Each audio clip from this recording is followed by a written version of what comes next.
আজ তুলা রাশির স্বাতী নক্ষত্র নিয়ে কথা বলবো। তুলা রাশির স্বাতী নক্ষত্রে যাদের জন্ম তাদের লগ্ন অথবা চন্দ্র অথবা রবি তুলা রাশিতে 15 নম্বর নক্ষত্র থাকবে। 15 নম্বর নক্ষত্র হচ্ছে তুলা রাশির স্বাতী নক্ষত্র। তাদের সাথে আমার আজকের প্রেডিকশন মিলবে। এই সময়ে এই স্বাতী নক্ষত্রে জাতক জাতিকারা খুব বেশি কর্মব্যস্ত থাকবেন এবং অর্থ উপার্জন বিষয়ক কাজ নিয়ে ব্যস্ত সময় পার করবেন। এই ডিসেম্বরে আপনি খুব বেশি ক্রিয়েটিভ থাকবেন। এছাড়াও এমন বিষয় নিয়ে কাজ করবেন যা আপনাকে দিন দিন আরও বেশি সুখী করে তুলবে। এই ডিসেম্বরে আপনি এমন কিছু কাজ করবেন যা নিয়ে খুবই গর্ববোধ করবেন এবং এর রেশ অনেক বছর ধরে থাকবে।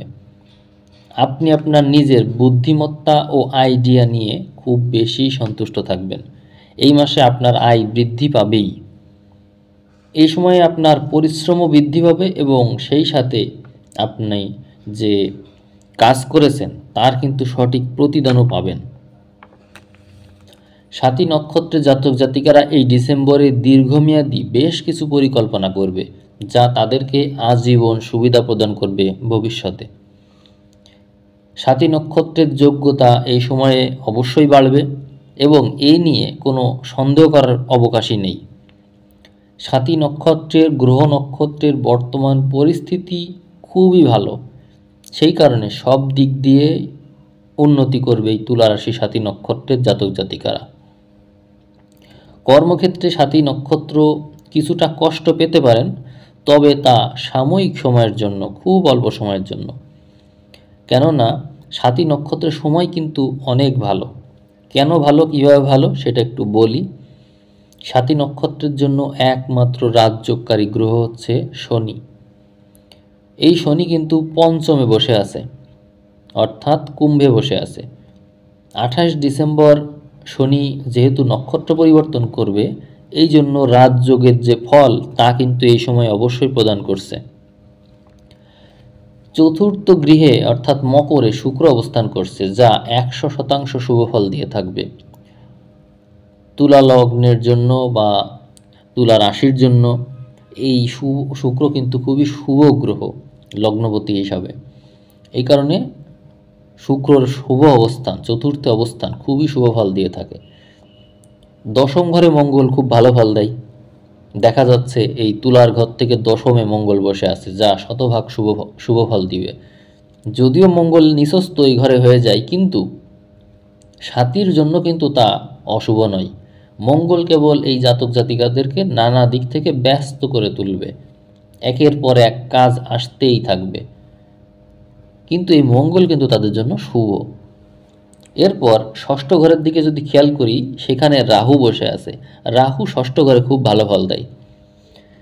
তো এই ঘরে তাহলে রাহু থাকার কারণে কিন্তু শতভাগ ফল দিতে পারছে রাহু। অন্যদিকে দ্বাদশ ঘরে কেতু খুব ভালো ফল দেয়। কেতু সেখানে থাকার কারণে কিন্তু খুব ভালো ফল দিচ্ছে।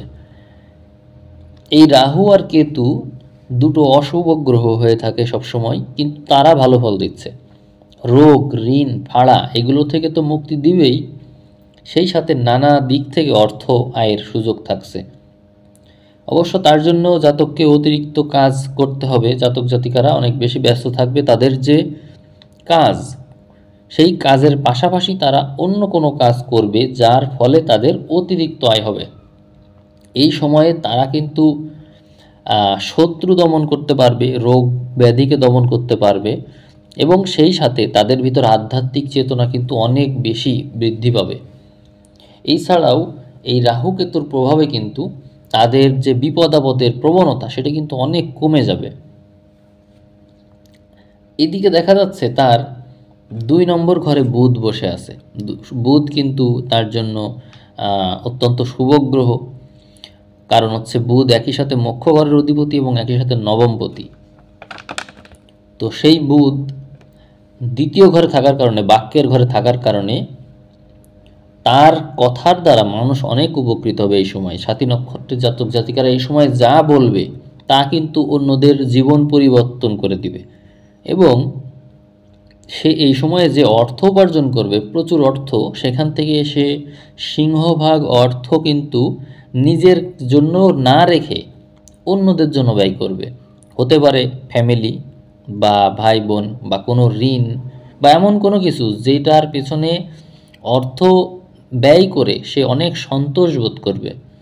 তার মনে হবে যে একটা সঠিক কাজে আমি আমার অর্থটা ব্যয় করলাম, এরকম ফিল হবে তার। এইদিকে একাদশপতি রবি, সে কিন্তু 3 নম্বর ঘরে গিয়ে বসে আছে। আমরা খেয়াল করলে দেখতে পাই রবি কিন্তু তৃতীয় ঘরে খুব ভালো ফল দেয়। তো এখানে রবি থাকার কারণে লাভের অধিপতি তৃতীয় ঘরে থাকার কারণে প্রচেষ্টার ঘরে রয়েছে। ফলে এই সাতী নক্ষত্রের জাতক জাতিকারা হাতের কাজ করে বা নিজের প্রচেষ্টা বলে অনেক উপার্জন করতে পারবে, অতিরিক্ত অর্থ আয় করতে পারবে তারা এই ডিসেম্বরে। এইদিকে বৃহস্পতি হচ্ছে ষষ্ঠপতি।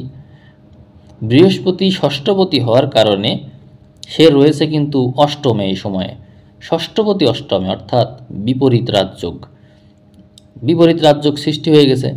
সুতরাং এই সাতী নক্ষত্রের জাতক জাতিকারা যদি কোনো প্রতিকূল পরিস্থিতিতে পড়ে যায়, তাহলে কিন্তু তাদের হতাশার কোনো কারণই নেই, কারণ দৈবভাবে তা কিন্তু তার জন্য শাপে বর হয়ে যাবে। অর্থাৎ কেউ তার অনিষ্ট করতে গিয়ে তার আরও ইষ্ট সাধন হয়ে যাবে, অর্থাৎ তাকে কেউ খারাপ করতে গেলে উল্টো সেটা আরও তার জন্য ভালো হয়ে যাবে। অর্থাৎ এই সময়ে সাতী নক্ষত্রের জাতক জাতিকাদের ক্ষতি করার কিন্তু কোনো সম্ভাবনাই দেখা যাচ্ছে না। সাতী নক্ষত্রের সময়টা অত্যন্ত ভালো। বুধ বাক্যের কারক, এই জন্য কিন্তু এই সময়ে এই বুধ দ্বিতীয় অবস্থান করে কিন্তু তাকে এমন পাওয়ার দিয়ে দিবে তার ভয়েসে, যা শুনে আর একজন মানুষ এত বেশি মোটিভেটেড হবে সে তার জীবনের পদ্ধতি বদলে ফেলবে। তাহলে বোঝেন কতটা শক্তি এই সময়ে তার দ্বিতীয় ঘরে রয়েছে। এই সময়ে কিন্তু তার যে অর্থ সম্পত্তি অর্জন হবে, সেই অর্থ সম্পত্তি কিন্তু জাতক সঞ্চয় করবে না, সঞ্চয় না করে সেই সম্পত্তিকে কিন্তু সে দান করে দিবে। এই কথাটা কিন্তু আমি বারবার বলছি। দান করে দেওয়ার কারণে কিন্তু পরবর্তীতে সে অন্য কোনো মাধ্যম দিয়ে এই অর্থ কিন্তু সে তার জীবনে আবার ফেরত পাবে। তো আমি সাতী নক্ষত্রের যে বিষয়গুলো বললাম, এগুলো যে শুধু সাতী নক্ষত্রের সাথেই হুবহু ঘটবে বিষয়টা এমন না। এই তুলা রাশির সাথেই এই পুরো ঘটনাটা মিলে যাবে। অর্থাৎ আমার আজকের এই বলা কথাগুলো তুলা রাশিতে যাদের চন্দ্র আছে বা তুলাতে যাদের রবি আছে বা লগ্ন আছে, তাদের সাথে অনেকটাই মিলে যাবে। কারণ হচ্ছে তুলা রাশির ঘরে তো আপনার রবি চন্দ্র লগ্ন সব তো আর একসাথে নেই, কোনো না কোনোটা তো আছে। সেই ক্ষেত্রে আপনার সাথে যদি একটা থাকে তাহলে 30%, যদি দুইটা থাকে রবিচন্দ্র বা রবি বা লগ্ন এরকম যাই থাকুক তাহলে 60%, এইভাবে আর কি। যদি তিনটাই থাকে রবিচন্দ্র লগ্ন তাহলে 90% মিলে যাবে। এরকম বিষয় ধরে নিয়ে আপনারা প্রেডিকশনটাকে মিলাবেন আশা করব। তবে রবিচন্দ্র লগ্ন যে কোনোটাই যদি থাকে তাহলে মিনিমাম 30 থেকে 50% পর্যন্ত আপনার সাথে আমার এই কথা মিলবে, এটা বলা যায়।